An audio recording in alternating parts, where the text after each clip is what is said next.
Okay, everybody, we're going to get this webinar started. Thank you all for joining us today. This is Maria Blaise Costello, and I'd like to welcome you to today's webinar. It's hosted by the Clean Energy States Alliance Energy Storage Technology and Advancement Partnership. So to get things started, I'd just like to go over a quick housekeeping slide with all of you. So first of all of our participants today will be in listen-only mode, so we will not be able to hear you. You can connect to the webinar's audio portion either by using your telephone or mic and speakers. Check which device you'll be using here. If you want to ask a question to our guest speakers today, we're going to ask that you please type them into the question box and hit send, and they will be queued up, and Todd Olinsky Paul will facilitate a Q&A at the end of all of our presentations today. So again, you will all be on listen-only mode. If you have a question, please type it in and hit send. Today's webinar is being recorded, and the recording will be made available to you probably middle of this week.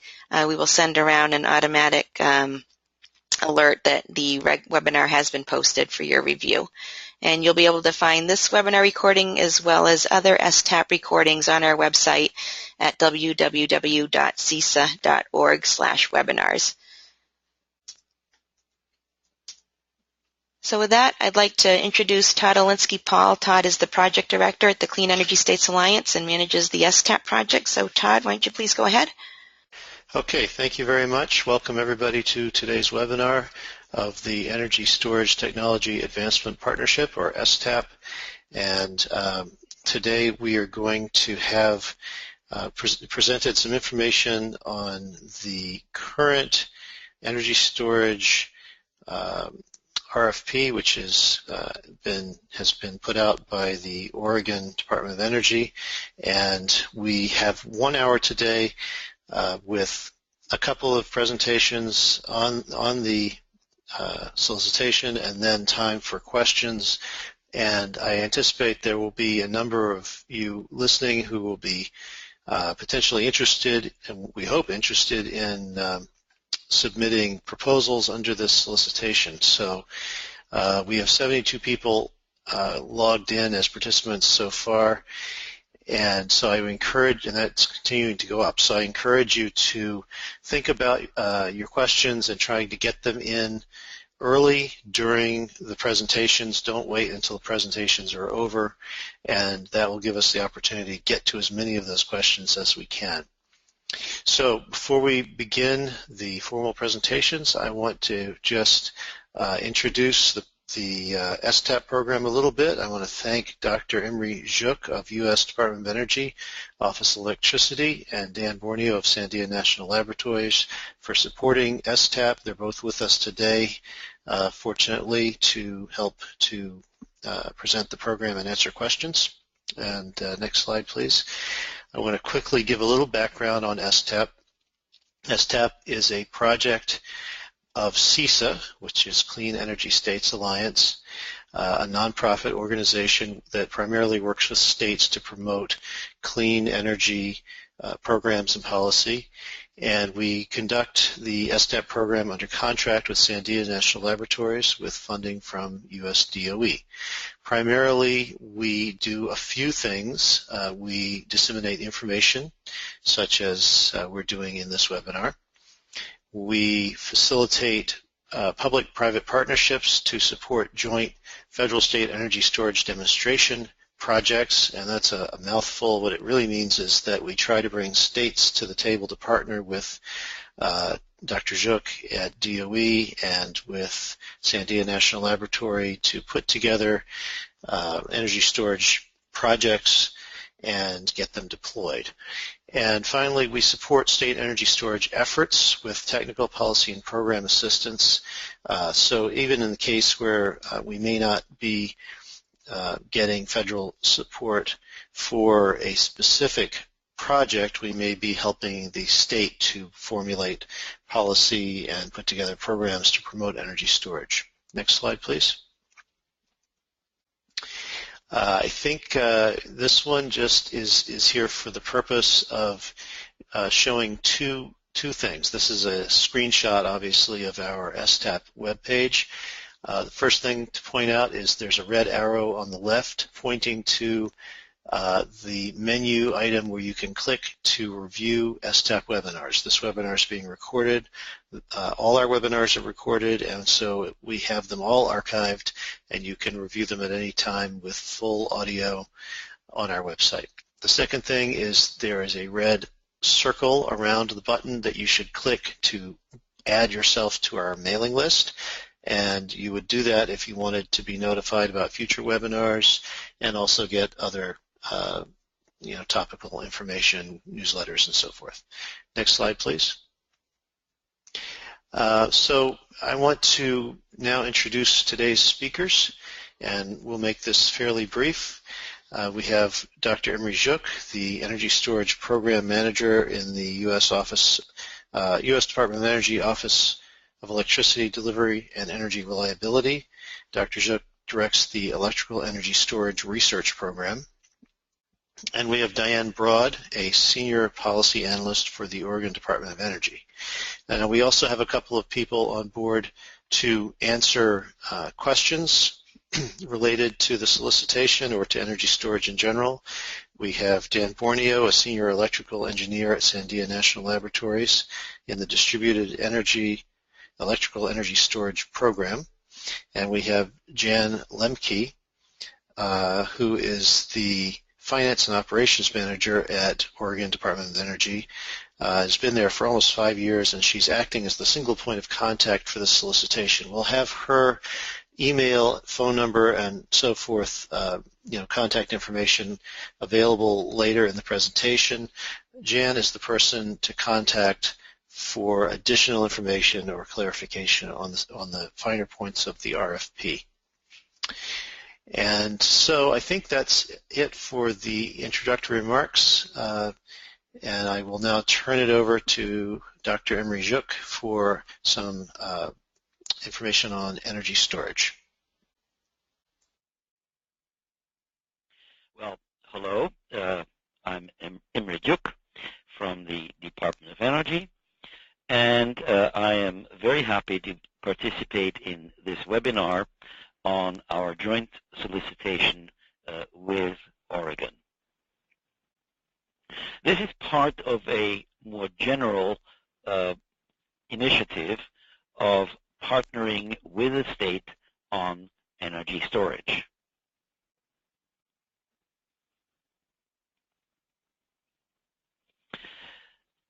Our office has considerable experience in fielding energy storage projects. In particular, we did this in the context of the ARRA stimulus program, and you see a few installations here spanning the period from 2011 to 2014. In New Mexico, we have an installation that works together with PV. In Texas, we have 36 megawatts with wind.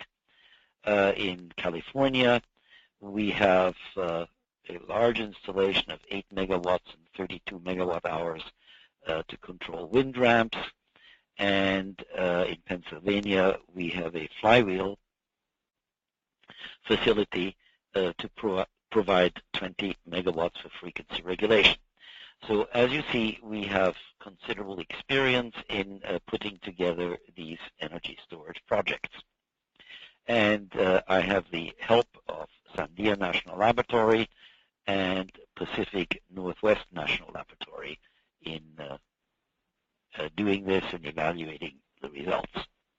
Well, the ARA program is over. People have developed an appetite for energy storage. And, well, now we are using a different approach. In particular, we are working with the states. States are indeed beginning to provide incentives for storage. We have California with its 1.3 gigawatt mandate. We have Hawaii with 200 megawatt storage solicitation. New York enables storage by setting a $2,100 per kilowatt price at during peak periods. And Oregon has now its own storage bill. Our state initiative for storage intends to partner with states to develop effective local projects for grid energy storage. In particular, we are interested in projects for resilient microgrids, but not exclusively so. And the impetus for this, for these resilient microgrids, comes essentially from the frequent disasters which we are increasingly subject to. If you look at the graph on the upper right-hand corner, it gives you the annual average temperatures in Washington, D.C. As you can see, there is a clear trend towards warmer temperatures. Correspondingly, the second diagram shows you the number of natural disasters exceeding $1 billion each in damages by year. Again, we see a similar trend. Both trends taken together indicate the situation will get worse, not better. And what it looks like, of course, is you can see in the picture where Tropical Storm Irene was covering Vermont a few years ago and causing considerable havoc. Now, it's difficult to monetize resilience and emergency preparedness, but as a rule of thumb, every $1 spent on protection measurements can prevent $4 in repairs after a storm. And here is a corresponding example, a project that we have done jointly with Vermont Public Service. And the company that is actually doing it is Green Mountain Power. The project will be in Rutland, Vermont. It's going to field 4 megawatts of storage integrated with 2 megawatts of PV. We did the groundbreaking in August of 2014, and the commissioning was just finished in September 2015. It has any number of good features. For example, it is situated on a brownfield area, which would have been difficult to use for anything else. Now, when there is not an emergency on, this system will be open to the grid, and the storage will provide an estimated $1 million per megawatt per year in demand charge savings during high load periods. This is really rather remarkable because it means the payback will happen in a very short time. At the same time, it also can do ancillary grid services. The PV will simply provide green power for the grid. But during emergencies, the system can be islanded and provide power for a resilient microgrid serving a high school emergency center. And the city of Rutland knows very well how important having an emergency center can be, because a few years ago during Hurricane Irene, they were totally shut off from electricity. The bridges were down. They were isolated for something like 2 weeks. And this emergency center, which will be available to everyone, is going to be an extremely useful feature if and when the next emergency strikes. Incidentally, we are preparing a very similar project in Hawaii. A different kind of project is in nearby Washington, and this time we are partnering with the Washington State Clean Energy Fund that has put up a solicitation for $15 million for utility energy storage projects. And 2 of the selected projects, Vista and Snohomish, involve a technology that was developed at Pacific Northwest Laboratory. It is a vanadium flow battery produced by UET from technology developed at P&L. At the same time, P&L, Pacific Northwest Laboratory, will participate in both projects to provide use case assessment and performance analysis. So we are involved on many levels with this project. The picture shows you the ribbon cutting with the governor in attendance and myself and the CEO of UET, Gary Yang. And this brings us to Oregon.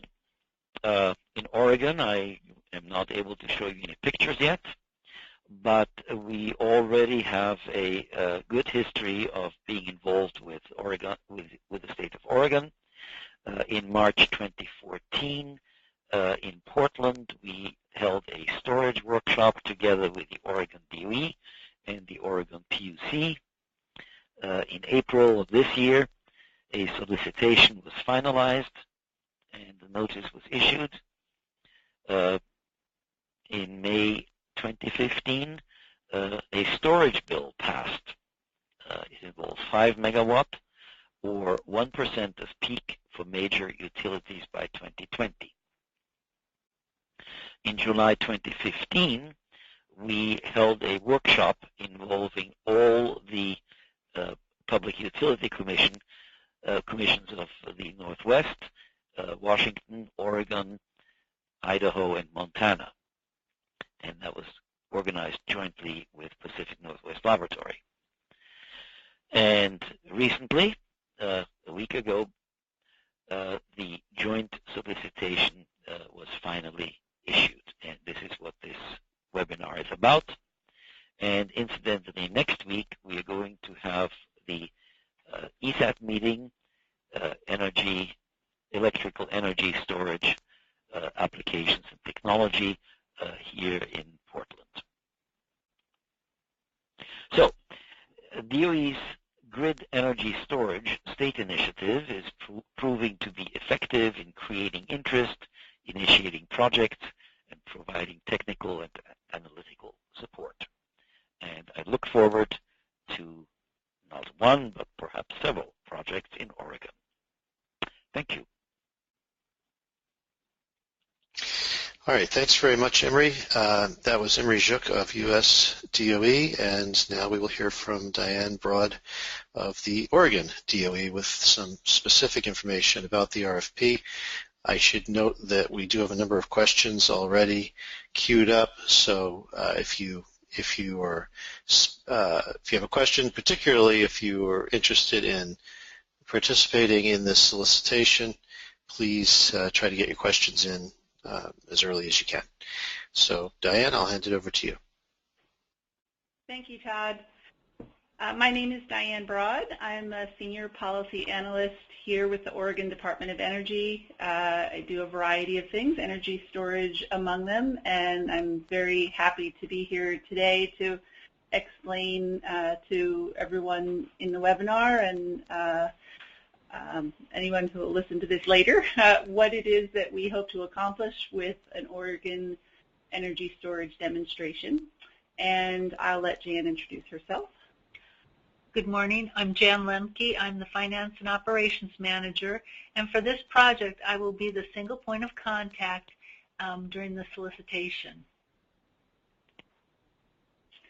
Great. So we'll go ahead to the next slide. I'm just going to make a few quick introductory kind of stage-setting remarks. We are here in the Great Northwest. I know from the time period that we've been developing this energy storage demonstration concept that perhaps a number of you on the webinar today are not from the Northwest, and a lot of people think that all the energy in the Northwest comes from the hydro system. I like to start off any conversation about energy in Oregon with a little reality check that we do get a lot of our energy from the hydro system, but Oregon specifically gets about a third of our energy from coal and a significant portion from natural gas. The slice there for wind and biomass and solar is, in the 6-7% range. We do have a renewable portfolio standard for Oregon that will require that our non-hydro renewables delivered to customers by our largest investor-owned utilities and largest consumer-owned utilities make up 25%. So by 2025, we will have 25% renewables on the grid as opposed to what you see as a slice of the pie here. So that anticipated significant growth in renewables is one of the reasons that Oregon's interested in energy storage. Next slide, please. So we will have system challenges. That higher RPS target that I just mentioned will bring more variable energy resources onto the grid. Oregon's very fortunate. We have a lot of choices when it comes to renewable energy. We're heavy on wind energy right now. Wind was the predominant technology that helped us to meet our current RPS goal of 15% delivered by the investor-owned utilities by 2015, but we are seeing quite an uptick in solar energy installations, and we have great potential in resources that include more biomass as well as significant geothermal and marine energy resources, both wave and offshore wind. So we are seeing with the solar, distributed solar, as well as large greenfield utility scale solar, we know that there are power purchase agreements that have recently been signed for many projects that are in the 10 megawatt size. So we know that there will be added stress on the transmission distribution system, and we need to figure out how to integrate those solar resources. We also have other concerns here in the Northwest. We have historically been a winter peaking region. The region is moving to becoming more summer peaking. Portland General Electric, for instance, is in the middle of its current integrated resource plan and recently disclosed information that shows them to be a truly dual peaking utility now with a summer peak that's equal to the winter peak. And we also anticipate more variation in the availability of that hydro resource that currently makes up almost half of our energy resources. We need to find more ways to increase the flexibility of the energy system. So we are investigating things, and some entities in the region, like PacifiCorp, have availed themselves of market opportunities, EIM, Energy Imbalance Market. We're also looking at other sources of kind of operational flexibility, coordination between balancing areas. But we look at the opportunities with energy storage as plugging in here to help us manage that variability and uncertainty in our energy system. Next slide, please. And then we have what we hope won't happen, but we're sure will eventually. And that is the big one. A lot more people around the country are familiar with the risk that we're facing here in the Northwest, since there was a New Yorker article that was quite well written. I enjoyed reading it myself, even though I already knew about this potential event.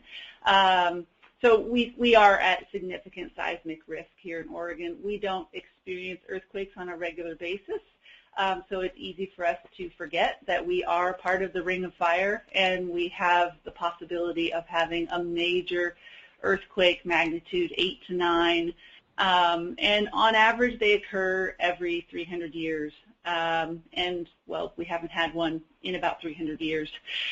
Studies that have been done by sister agencies such as the Oregon Department of Geologic and Mineral Industries indicate that the overall impacts to Oregon could be very significant, especially in the energy sector.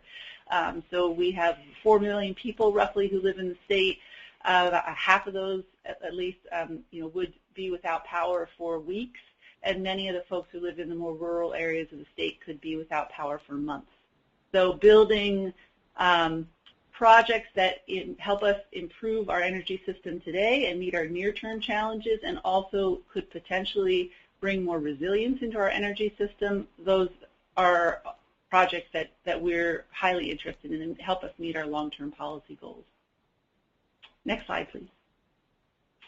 Okay, so I put this chart in here because there are a lot of players in this particular project. I am honored that we have the support that we do from the U.S. Department of Energy. Thank you to Dr. Imre Gyuk for his continued guidance and encouragement as we've ironed out how to get program and policy goals aligned. I'm also very enthusiastic about working with Sandia National Laboratory and having the project experience as well as the technical and economic assessment that they will bring to the project. Sandia National Lab has a contract with CESA, Clean Energy States Alliance, and so again, we'll have that opportunity to collaborate with a lot of other states.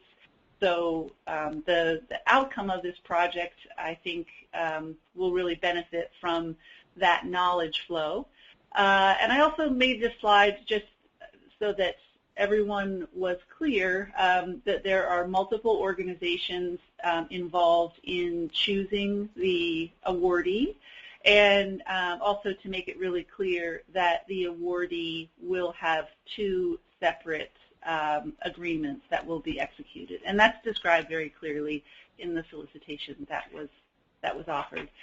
We don't have anyone on the call today from Oregon Best, but Oregon Best is an organization founded in 2007, which really works to promote leading-edge technology development and really economic development of cutting-edge technologies in Oregon, and so we're happy to have them as a collaborator in this project. So we can move on to the next slide. So in the solicitation itself, we have described in the overview and the scope of work what we're looking for.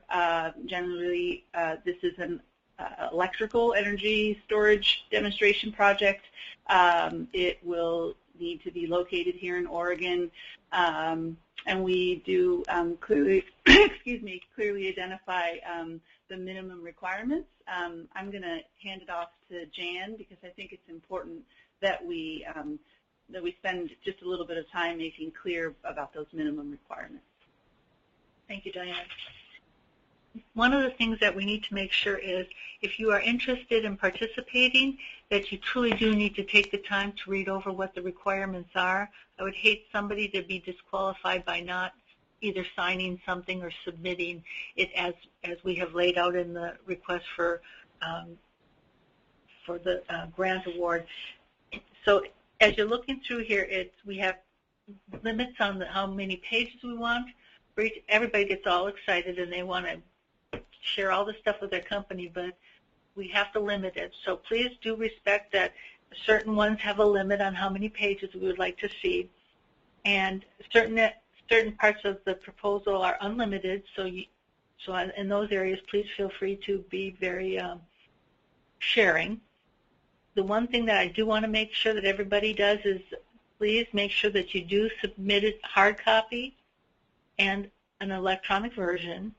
It's very, very important that during this initial process and until we have an award that I'm the only one that people contact to ask questions.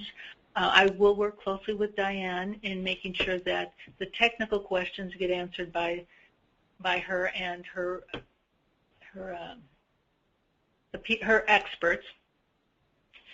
It's very, very important that you realize that I have to have all proposals to my office in hard copy and electronic form by 10/16 at 4 p.m. Pacific time. Because if it comes at 4:30 on that date, it will be considered non-responsive and I won't be able to accept it. We do have a question period that if anybody has any questions right now, and that will close on 9/21, that's next Monday, at 4 o'clock Pacific time. So if you have questions, if there's anything in here that's confusing, or if you want a clarification or you don't understand, please email me, and that way we can get a response back to you. And the response will go to everybody. Right now it's listed and it's posted in 2 different spots. In the state of Oregon, we have our ORPN. It's the Oregon Procurement Information Network, where we post all solicitation documents. But to make it easier for everybody, Diane has also put everything up on the Oregon Department of Energy's website. So any changes will be placed in both spots. So please make sure that you look at those, because we will not be pushing out any announcements to anybody in particular. This is open competitive, so we have to be fair to everybody. So please pay attention to the time frames. Make sure you get your stuff in on time. Okay, I'll just go on to talk a little bit about the round 1 proposal contents. So the round 1 is the meat of your response. There are a maximum of 100 points that can be achieved in round 1, and that's in response to your written proposal.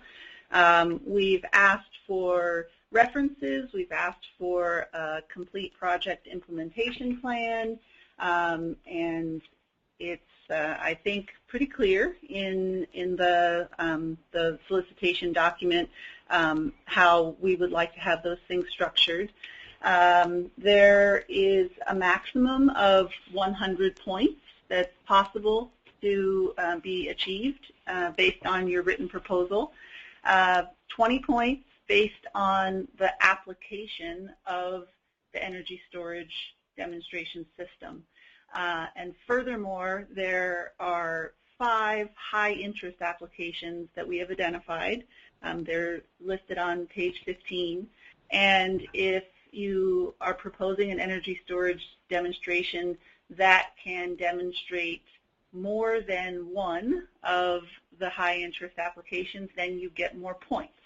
If you're proposing a very flexible, can-do it all, then the maximum that you can get is 20, meaning that you would be able to demonstrate all 5 of those high-interest end-use applications.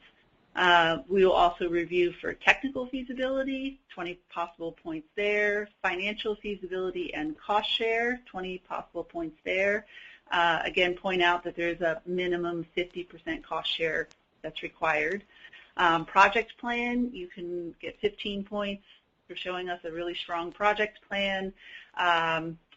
We do have a preference for projects that can be online within 18 months of receiving an award and executing the agreement to get the project started.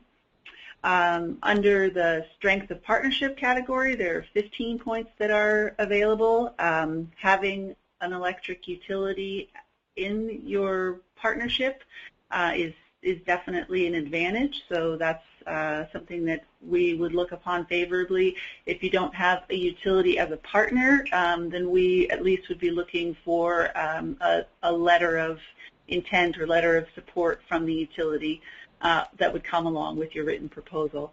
And the last category that you can earn points is just a straight calculation.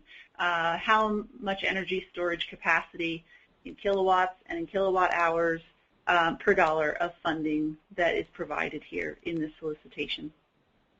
So through the round 1 review, we will then determine what the top ranking proposers are, and most likely will proceed to round 2, which is an interview process. Dan, do you want to talk a little bit about the interview process? If we do go to the interview process, what we will do is we would contact the top candidates and let them know when this would take place. It could be, in person or over the phone. And on that, we've got 25 points that we would award on the 3 different categories on team cohesion, value demonstration, and long-term benefits. to the state. And hopefully at that point there would be a clear winner, and then we would proceed to award and negotiations.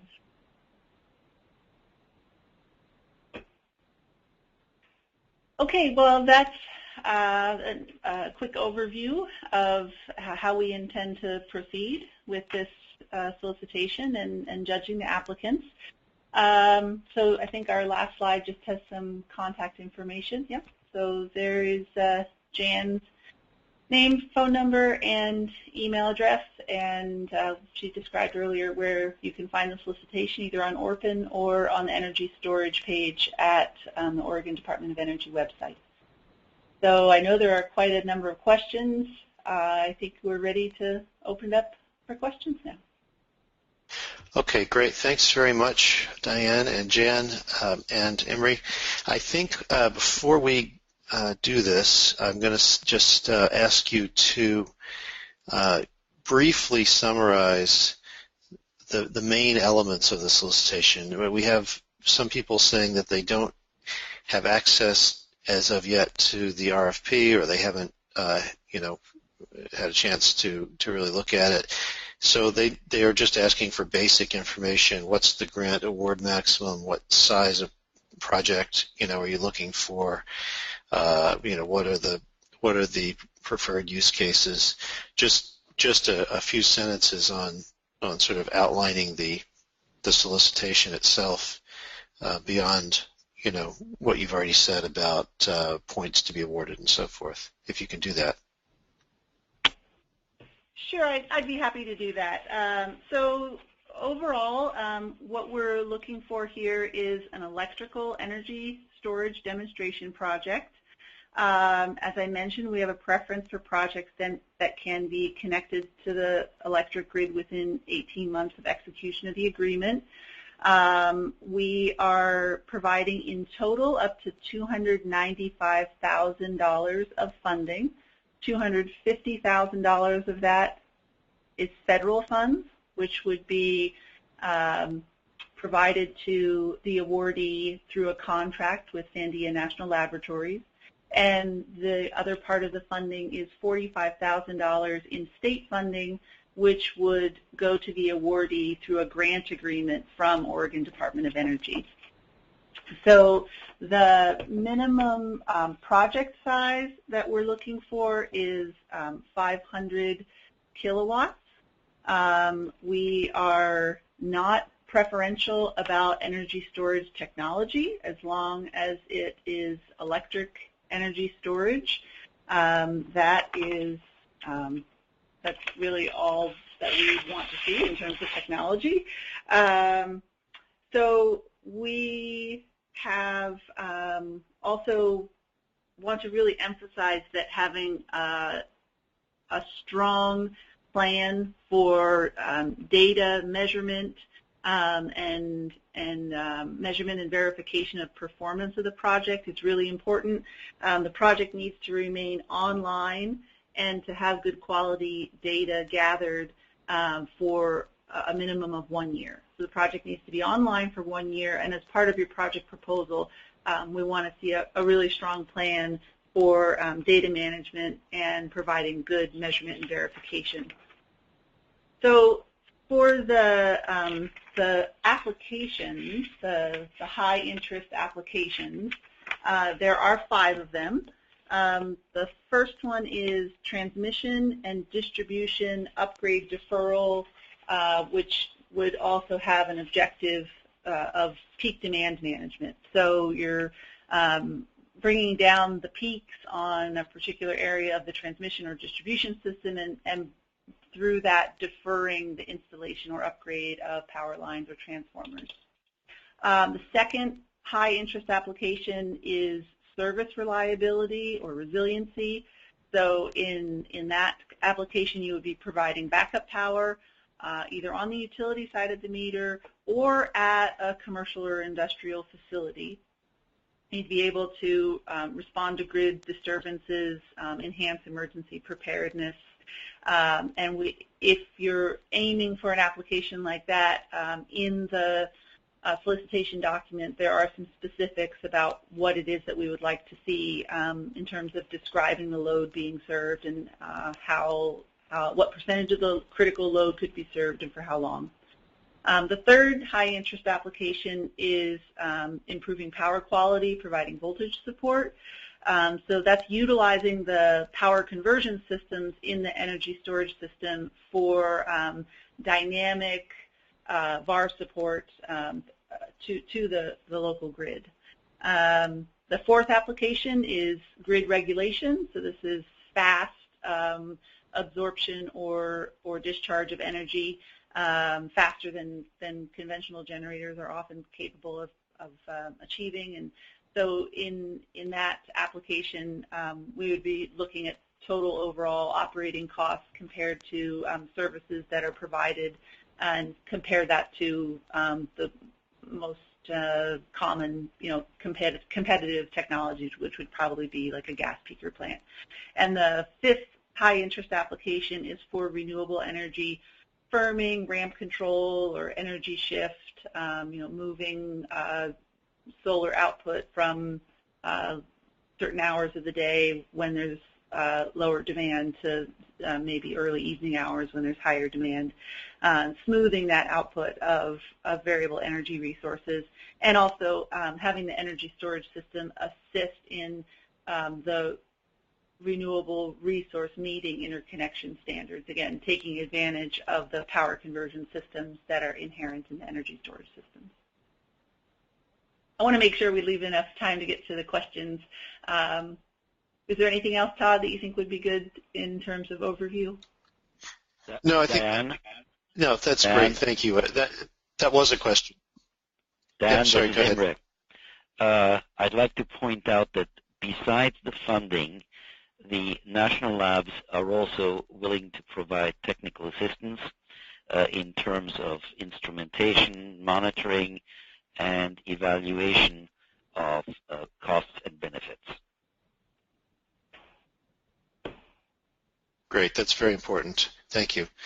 So yeah, that was a question, and I'm glad we got to get the answer to that. And now we'll go to some of the more specific questions. We have quite a few on the question about the system size.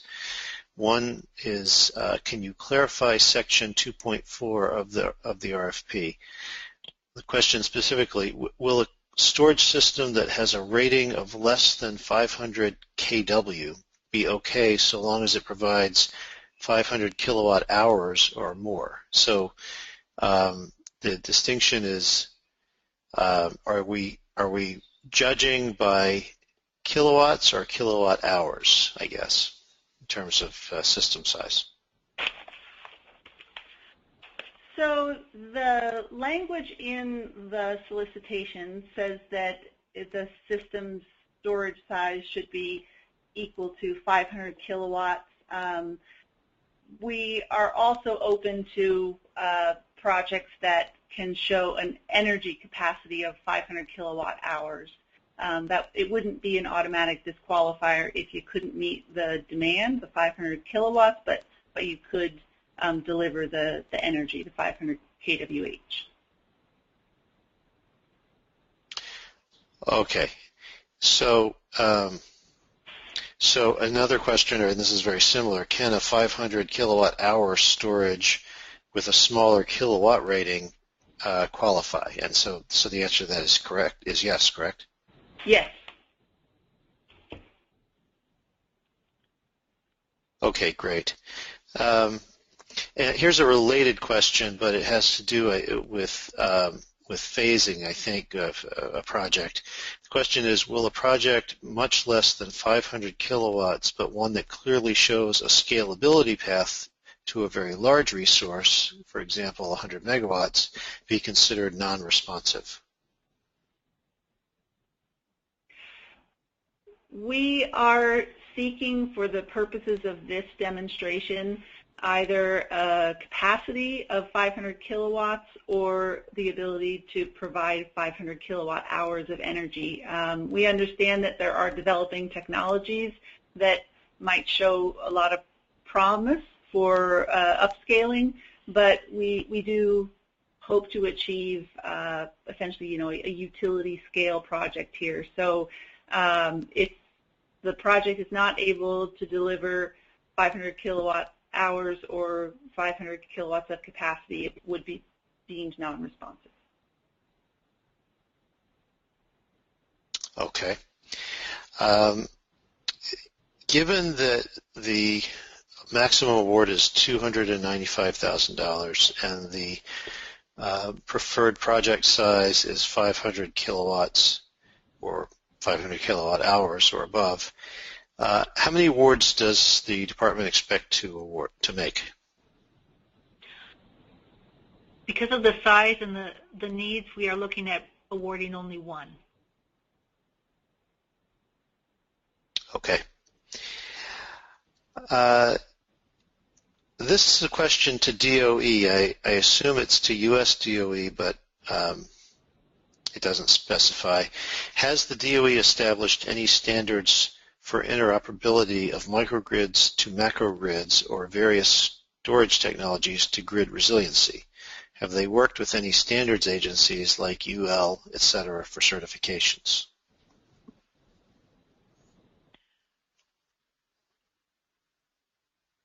The answer offhand is not really, but there is a standards effort underway for energy storage, and it has been underway for microgrids to establish such interoperability standards. So you would have to comply with all applicable regulations and standards.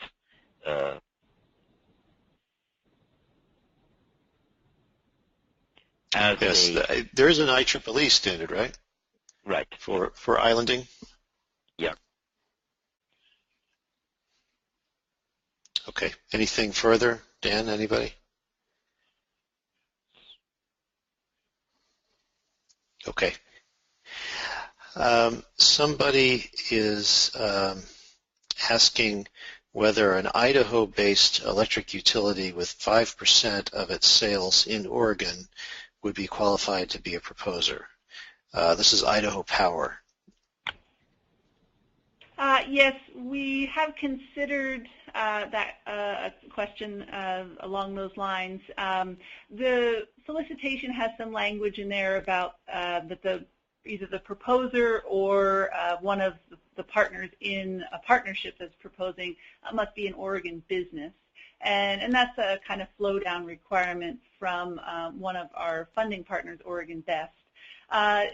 In the case of Idaho Power, we understand that the majority of the company's sales are outside of Oregon, but they are an energy supplier, a regulated investor-owned utility here in Oregon.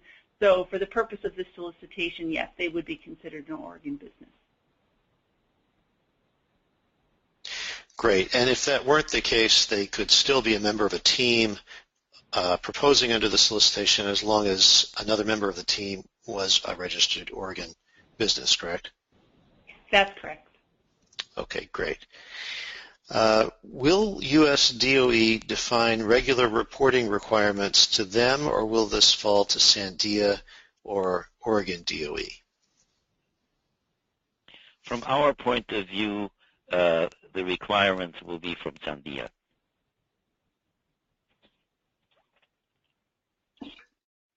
Yes, and there will be based on the contract. This is Dan Borneo. Based on the contract that we develop with the awardee, we will set up milestones and all reporting requirements within that contract.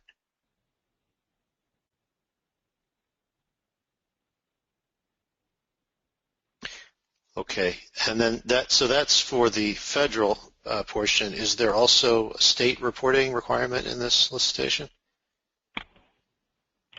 There is a sample of the Oregon agreement that's included in the attachments to the solicitation. So yes, we have quarterly reporting requirements, and then just one final report that's due, I think, within a few months of the completion of the project. I would hope that the Sandia requirements and the Oregon requirements are going to be seriously compatible so we can minimize bureaucratic work. Dan and I will work together, right, Dan? Absolutely. Okay, thank you. We have a bunch more questions. We'll get to as many as we can. I just want to point out that for those asking where they can get a copy of the webinar to review it, there is a link visible on the screen right now for our webinar archive. This webinar will be archived there shortly. Usually the same day as we produce the webinar, it appears in the archive. Also, we have added Jan's information. She's the single point of contact, and that's at the top of the slide now visible, and that's who you want to talk to if you have further questions after this webinar. Okay, somebody wants to know, in order to calculate return on investment or IRR, where they can find information on grid ancillary services such as frequency regulation, peak demand management, etc., on a dollars per kilowatt basis. Does anybody know if there's a single source for that kind of information? Well, for one Todd, thing, can you repeat that question? Yeah, the question is, in order for if somebody is submitting an application under this solicitation, in order to be able to calculate their financials, in other words, their return on investment, et cetera, where can they find information on grid ancillary services such as frequency regulation, peak demand management, value per kilowatt, and so forth?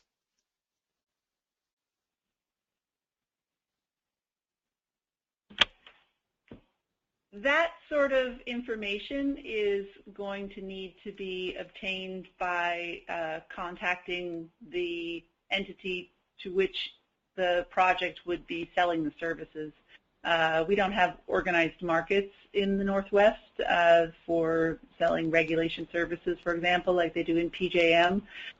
So if a project is anticipating that as one of the applications to demonstrate, then they would need to have in their proposal some sort of description of an agreement or a pending agreement of an entity that is interested in purchasing those services.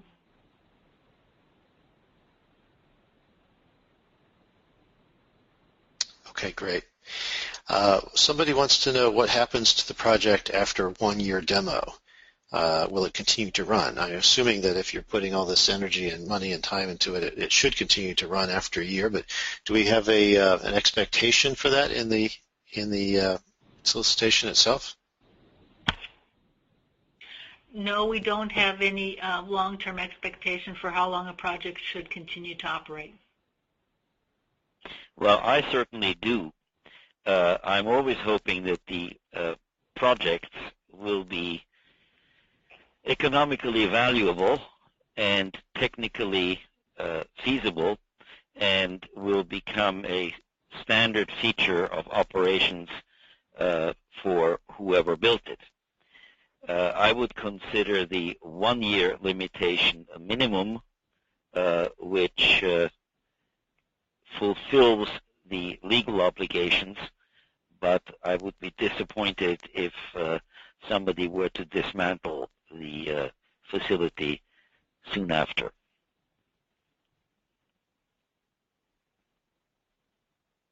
Yeah, I don't think that would make much sense from anyone's point of view. Probably more to the point, if it doesn't look like it would, run for very long or make economical sense to run for very long, then it probably wouldn't be a very strong candidate, I would guess. And this is just my opinion, not reflecting anything official. But it seems to me that you'd want to make a strong case for a project having a good long lifespan and making a significant contribution.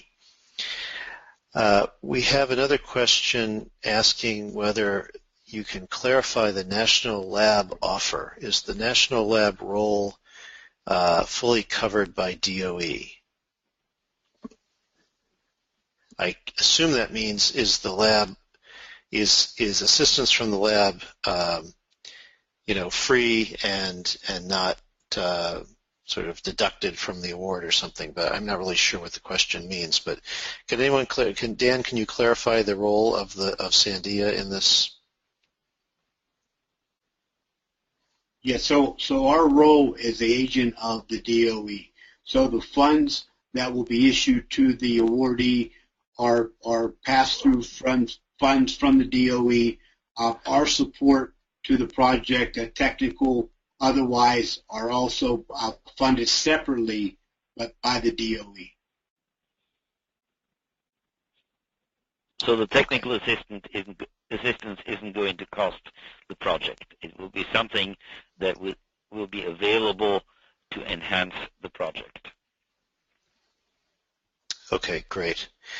Is it also the case that there's an expectation of some data collection and analysis that will be done? Absolutely. Yes, we'll be working with the awardee, collecting data, doing analysis of the project, and part of their final report at the year's end would include the performance, both technically and economically, of the project. And Sandia would be supporting their effort to do that. As well as P&L as appropriate.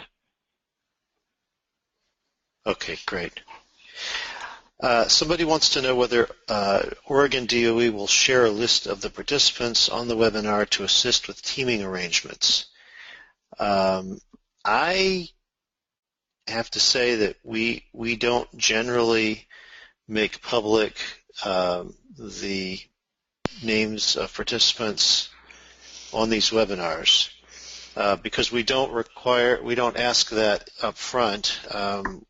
We can't assume that people want to necessarily have their names and contact information made public. However, is Oregon DOE interested in or planning to do any other kind of teaming? I mean, there is a possibility that we could solicit that permission from the participants if you want to do something like that.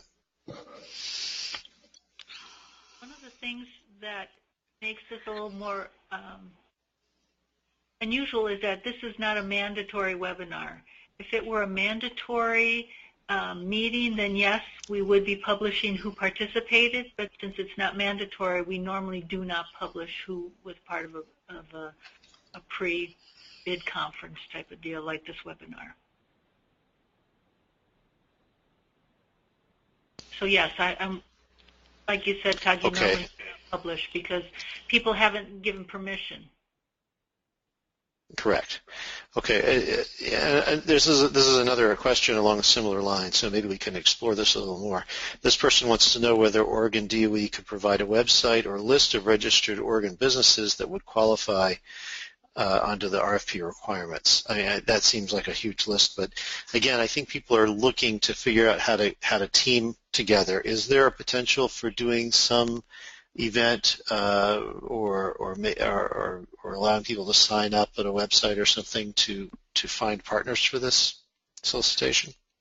One of the things that there are two opportunities where people can find the solicitation document. One of them is on our website, and that's kind of just a put information out there and you don't get anything behind it.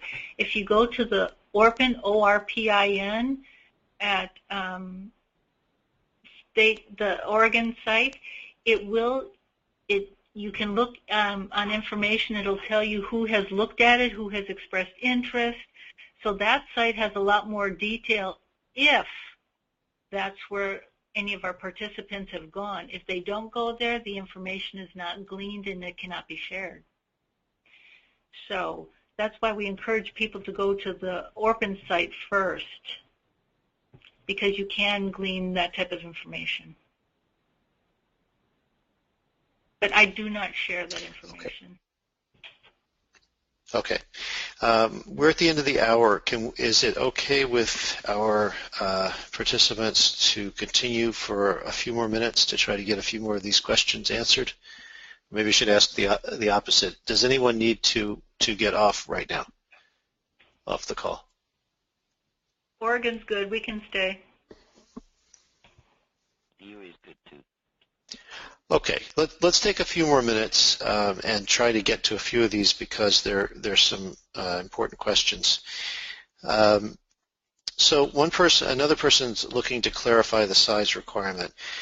They want to know so obviously 500 kilowatts of 1 hour storage would qualify. Would 250 kilowatts at 2 hours or 100 kilowatts at 5 hours qualify, or is that too small? I guess it's again, it goes back to kilowatts versus kilowatt hours. Can we clarify that? People are still having a problem with the figuring out what qualifies. Okay. Let me make this as clear as I can. We would prefer a project that had a 500 kilowatt capacity. We are accepting of projects that are smaller than that. However, in the expected end-use application, we do ask for a detailed description of what the load is that will be served, how long it could be served, because I presume if we're looking at a longer period of time delivering energy, that is most likely going toward a service reliability or resiliency type of application. So we would really need to see a strong case for supporting a critical load over a certain number of hours, and that that would need to be described according to what's in the solicitation under that end-use application. Well, I'd like to insert something here. The 500 kW number is basically a minimum. Personally, I would much prefer considerably larger projects up to 2 megawatts or more, which of course would mean a larger cost share from the company proposing it.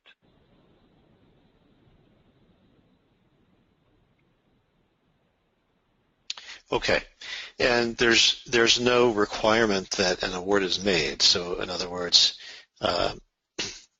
if there were to be, say, a half dozen proposals, but they were all on the small side, it is possible that an award would be made, or it's possible that the solicitation would be, I suppose,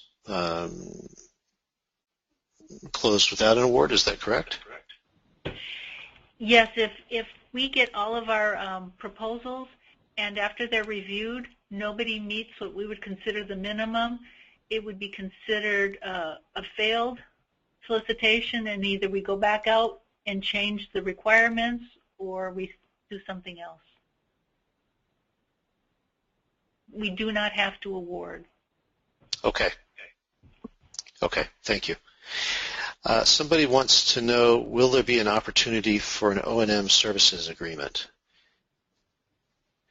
I'm not sure what that's referring to. I assume you could have an agreement for O&M, but I don't think it would be with anybody on this call, I'm assuming.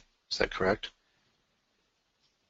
Yeah, so that would be the project participants, and whoever the owner would be and whoever the installer would be, that would be their contract.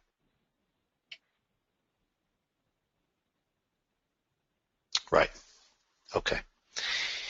What are the requirements for the electric utility to be a partner? Do they need to provide funding?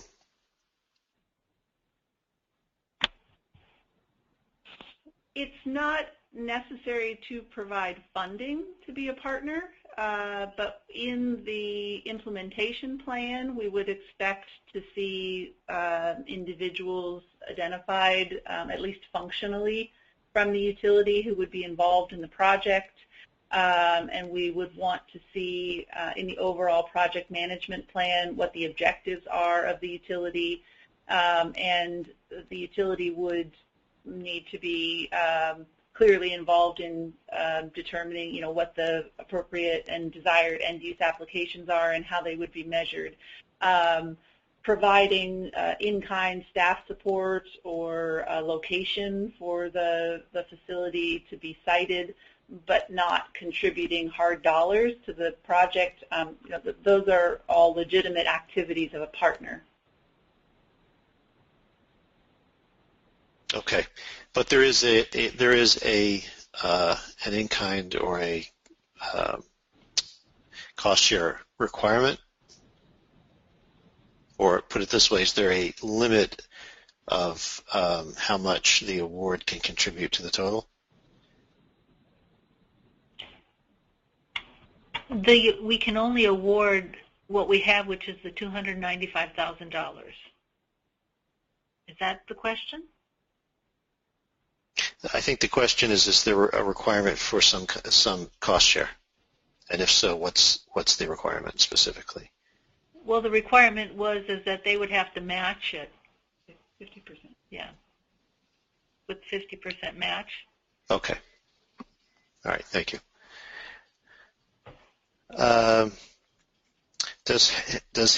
Somebody wants to know whether having numerous renewable resources feed into the battery to provide additional points. In other words, does a microgrid have an advantage in terms of scoring within the solicitation over I guess, more of a single, smaller type of system? I'm not entirely sure that I understand the question. I'm sorry. Let me reword this. I think what they're asking is, does having several types of renewable generation involved in connection with the battery increase their chances of getting the award? No, we're not preferential whether there's a single source of renewable energy or multiple sources of renewable energy. We would be judging that end-use application by the criteria that are in the table in the solicitation. Okay, I think we've reached the end here. I think we've answered pretty much all the substantive questions. I apologize that we have gone over by 10 minutes, but I think it was important to try to get to those questions, and I appreciate everybody being able to stay on the line. Some people have asked questions that are sort of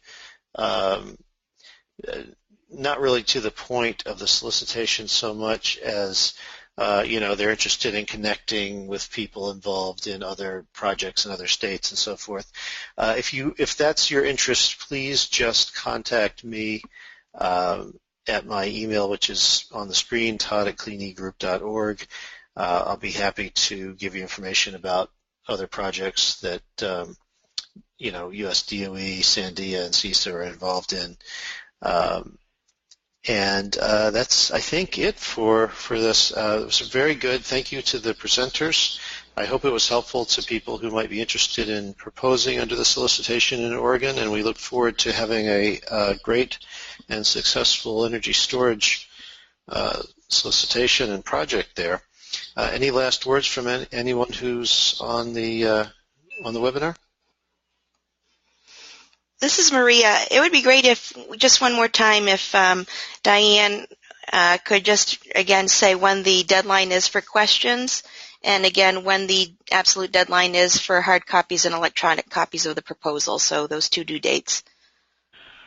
Okay, this is Jan. The deadline to have your questions in is next Monday, the 21st at 4 p.m. Pacific time, and the hard copy must be received at my office here in Salem, Oregon on 10/16 at 4 p.m. again Pacific time. Great. Thanks, Jan. Okay. Yes, thank you. Okay, I'm going to say that we've reached the end here. Thanks very much for everybody's participation. And if anybody needs more information on the solicitation, please contact Jan Lemke at the Oregon DOE at 503-378-2843. And thanks again. We'll see you in our next webinar.